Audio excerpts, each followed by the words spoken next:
Hey, what's up? This is Antonio. Welcome back to my channel. Now, who's ready for some fighting words? In this video, I want to talk about the WBC. I want to talk about Dmitry Bivol, and I want to talk about David Benavidez. Really quick, if you like the videos, please take the time. The opportunity is now for you. Subscribe to the channel. Also, hit the thumbs up button. It shows love and it supports the channel. And if you could, please tell a friend, circulate the videos. So, let's jump this thing off. The WBC has ordered Dmitry Bivol versus David Benavidez next. I love that fight, by the way. They have until April 8th to get the negotiations rolling and steaming and everything like that. Afterwards, it's going to be a purse bid. Nothing wrong with that. If Dmitry Bivol chooses to fight Artur Beterbiev, he will be stripped of the WBC. Okay. David Benavidez will then be emailed his championship crown, WBC belt. David Benavidez's team says they will not be taking any step-aside money. Either you're going to do it or you're not. And that's pretty much the issue of this video. There's just some things I don't like about boxing.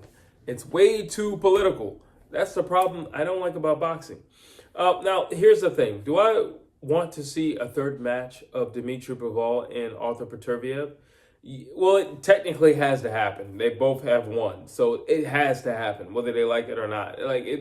Whether the world wants to see it or not, it has to happen. But they showed two tremendous fights. So the third one's going to be an explosion because it's do or die.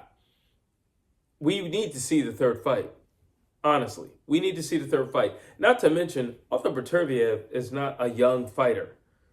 Let's just say Dmitry Bivol and David Benavidez, they have the fight.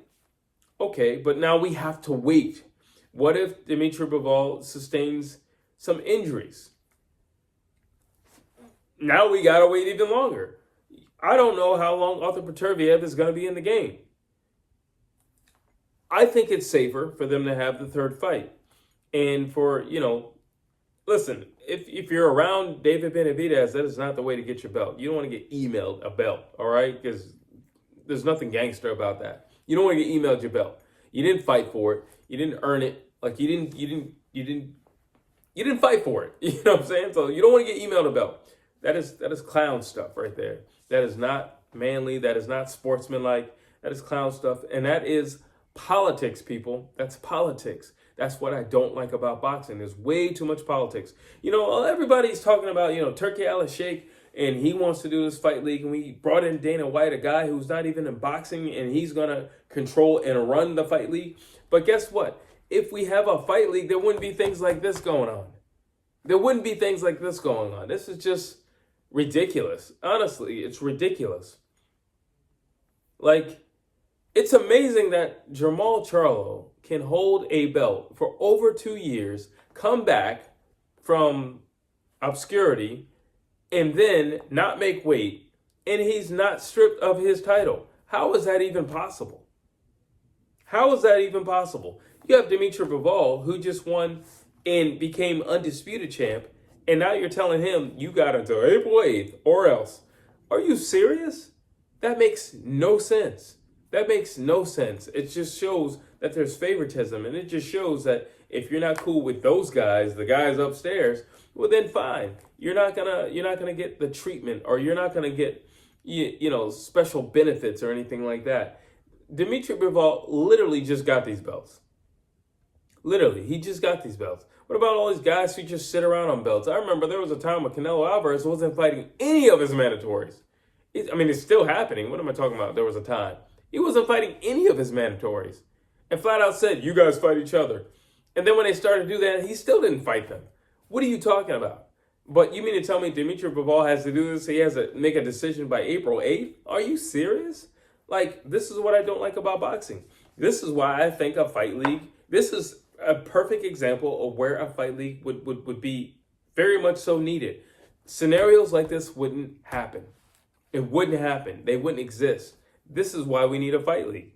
Because, no, Dana White would understand, listen, Artur Beterbiev may not be around very long. He's touching 40. And it doesn't mean he's just going to be an old dog and he can't perform or anything like that. But it may just simply mean you don't know when you get old in the ring. You don't know when you get slow in the ring. Mickey Ward said in the fight with Arturo Gatti, I got up off the stool and I was old automatically. I knew what to do. I saw the punches coming. I just couldn't react in time. I was old. Within a round, I was old. 3 minutes, he turned old. If this fight happens and Dmitry Bivol's like, all right, well, I want to keep my undisputed crown and status, so I guess I will take on David Benavidez. But that's also a slap in the face to Artur Beterbiev, because I gave you a rematch. So you're not going to give me a rematch? That's a slap in the face. And Artur Beterbiev even said that. He said, you know, if he would have won the first fight, I wouldn't get a rematch. He said that. He literally said that. And now it's not a thing of, I don't like you, or maybe somewhere in the back of my mind, I believe that you can beat me. Now I'm just feeling the pressure from this guy who just literally can't wait. Just wait. Like either, bro, just wait.